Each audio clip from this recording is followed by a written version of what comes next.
I'd like you to come back with me, just for a few minutes, to a dark night in China, the night I met my husband.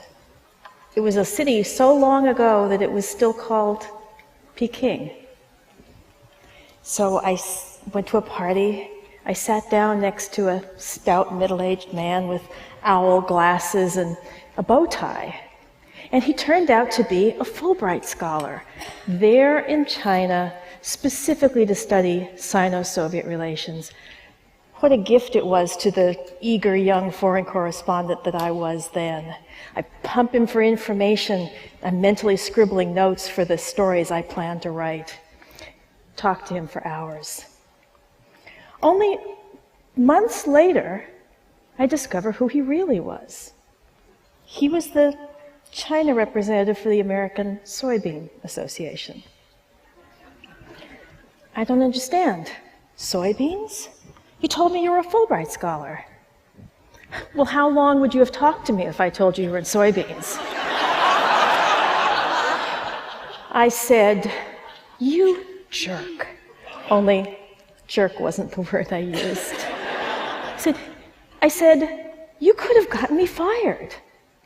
And he said, let's get married.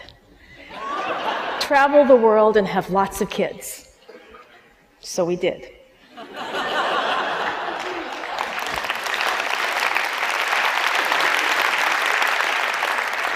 And what an alive man Terence Bryan Foley turned out to be. He was a Chinese scholar who later in his 60s got a PhD in Chinese history. He spoke 6 languages. He played 15 musical instruments. He was a licensed pilot. He had once been a San Francisco cable car operator. He was an expert in swine nutrition, dairy cattle, Dixieland jazz, film noir, and we did travel the country and the world. And we did have a lot of kids. We followed my job, and it seemed like there was nothing that we couldn't do. So when we found the cancer, it doesn't seem strange to us at all that without saying a word to each other, we believed that if we were smart enough and strong enough and brave enough, and we worked hard enough, we could keep him from dying ever. And for years, it seemed like we were succeeding. The surgeon emerged from the surgery. What did he say? He said what surgeons always say, we got it all. Then there was a setback when the pathologists looked at the kidney cancer closely. It turned out to be a rare, exceedingly aggressive type with a diagnosis that was almost universally fatal in several weeks at most. And yet, he did not die. Mysteriously, he lived on. He coached Little League for our son. He built a playhouse for our daughter. And meanwhile, I'm burying myself in the internet looking for specialists. I'm looking for a cure. So a year goes by before the cancer, as cancers do, reappears. And with it comes another death sentence, this time 9 months.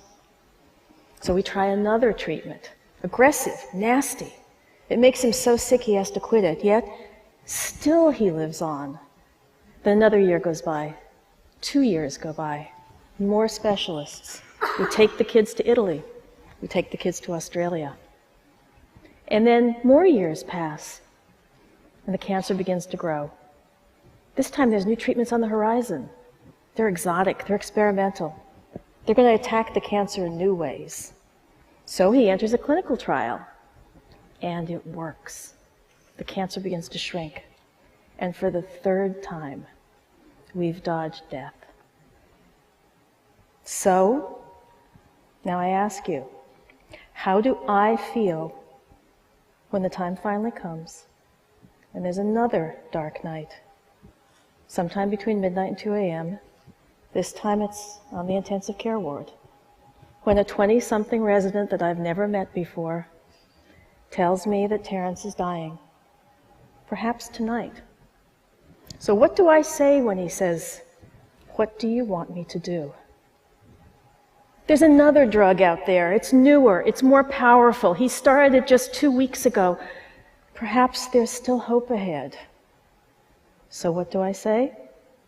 I say, keep him alive if you can. And Terence died 6 days later. So we fought, we struggled, we triumphed. It was an exhilarating fight. And I'd repeat the fight today without a moment's hesitation. We fought together. We lived together. It turned what could have been 7 of the grimmest years of our life into 7 of the most glorious. It was also an expensive fight. It was the kind of fight and the kind of choices that everyone here agrees pump up the cost of end-of-life care and of health care for all of us. And for me, for us, we pushed the fight right over the edge, and I never got the chance to say to him what I say to him now, almost every day. Hey, buddy, it was a hell of a ride. We never got the chance to say goodbye. We never thought it was the end. We always had hope.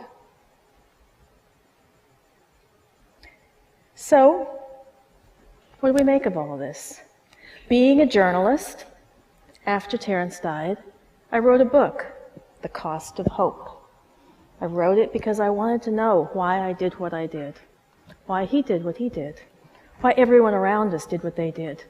And what did I discover?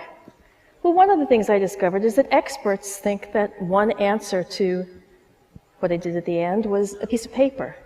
You know, the advance directive, to help families get past these seemingly irrational choices.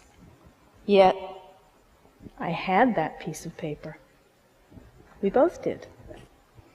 And they were readily available. I had them right at hand. Both of them said the same thing. Do nothing if there is no further hope. I knew Terence's wishes as clearly and as surely as I knew my own. Yet, we never got to know further hope. Even with that clear-cut paper in our hands, we just kept redefining hope. I believed I could keep him from dying. And I'd be embarrassed to say that if I hadn't seen so many people and have talked to so many people who have felt exactly the same way. Right up until days before his death, I felt strongly and powerfully, and you might say irrationally, that I could keep him from dying ever. Now, what do the experts call this? They say it's denial. It's a strong word, isn't it? Yet, I will tell you that denial isn't even close to a strong enough word to describe what those of us facing the death of our loved ones go through. And I hear the medical professionals say, well, we'd like to do such and such, but the family's in denial. The family won't listen to reason. They're in denial. How can they insist on this treatment at the end? It's so clear. Yet they're in denial. Now, I think this maybe isn't a very useful way of thinking. It's not just families either. The medical professionals, too. You out there, you're in denial, too. You want to help. You want to fix. You want to do. You've succeeded in everything you've done. And having a patient die, well, that must feel like failure. I saw it firsthand. Just days before Terence died, his oncologist said, tell Terence that better days are just ahead, days before he died. Yet Ira Byock, the director of palliative medicine at Dartmouth, said, you know, the best doctor in the world has never succeeded in making anyone immortal. So, what the experts call denial, I call hope. And I'd like to borrow a phrase from my friends in software design.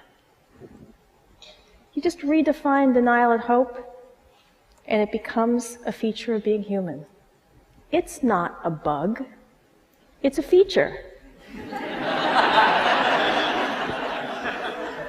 So we need to think more constructively about this very common, very profound, and very powerful human emotion. It's part of the human condition, and yet our system and our thinking isn't built to accommodate it. So Terence told me a story on that long ago night, and I believed it.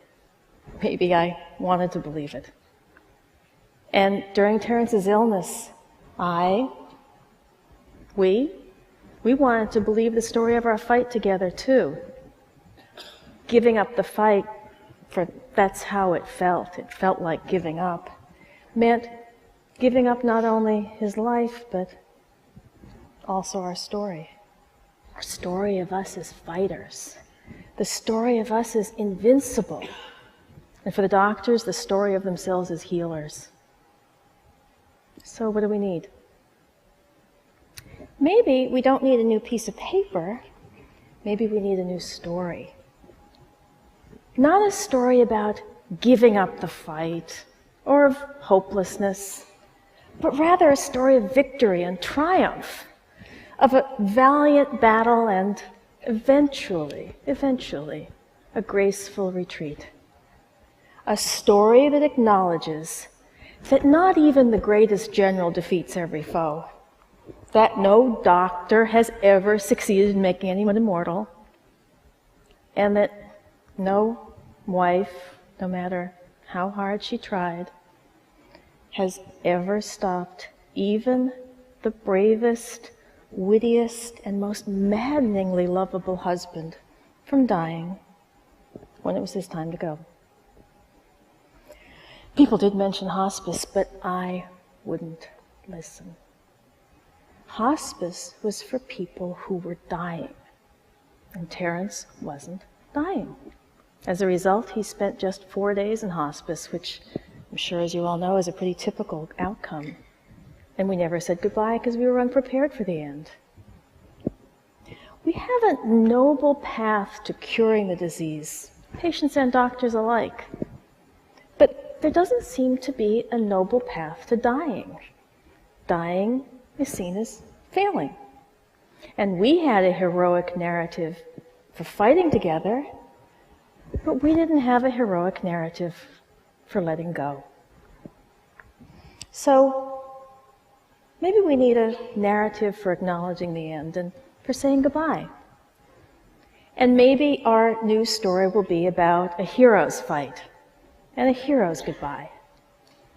Terence loved poetry, and the Greek poet Constantine Cavafy is one of my favorite poets, so I'll give you a couple lines from him. This is a poem about Mark Antony. You know Mark Antony, the conqueror here, Cleopatra's guy?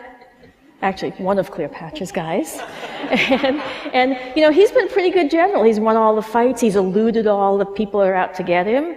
And yet this time, finally, he's come to the city of Alexandria and realized that he's lost. The people are leaving, they're playing their instruments, they're singing, and suddenly he knows he's been defeated. And he suddenly knows he's been deserted by the gods, and it's time to let go. And the poet tells him what to do. He tells him how to say a noble goodbye, a goodbye that's fit for a hero. As if long prepared, as if courageous, as it becomes you who were worthy of such a city, approach the window with a firm step and with emotion, but not with the entreaties or the complaints of a coward. As a last enjoyment, listen to the sounds, the exquisite instruments of the musical troops, and bid her farewell, the Alexandria you're losing. That's a goodbye for a man who was larger than life, a goodbye for a man for whom anything, well, almost anything, was possible. A goodbye for a man who kept hope alive. And isn't that what we're missing? How can we learn that people's decisions about their loved ones are often based strongly, powerfully, many times irrationally, on the slimmest of hopes? The overwhelming presence of hope isn't denial. It's part of our DNA as humans. And maybe it's time our healthcare system, doctors, patients, insurance companies, us, started accounting for the power of that hope. Hope isn't a bug, it's a feature. Thank you.